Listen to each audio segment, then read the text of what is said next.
咁啊又到呢條啦，L 咧就係呢一個圓形嘅呢一個掂到 P 同 Q，跟住 PQ 嘅 perpendicular bisector 會穿過25，邊個一定啱？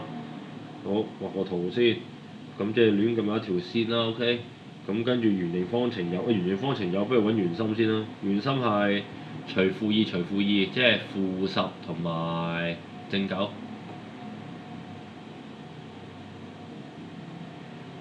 好，咁跟住咧，佢就同我咁呢條線尺咧係負 A over B。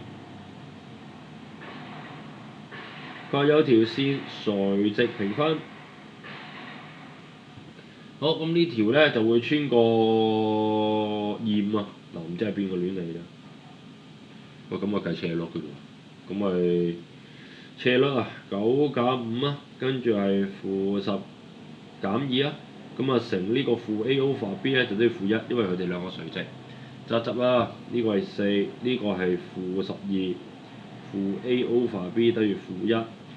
若揀呢個係1，呢個係-3，打橫乘負 A，-3B 就等於負1，負 A 等於正 3B， 而家要計咩？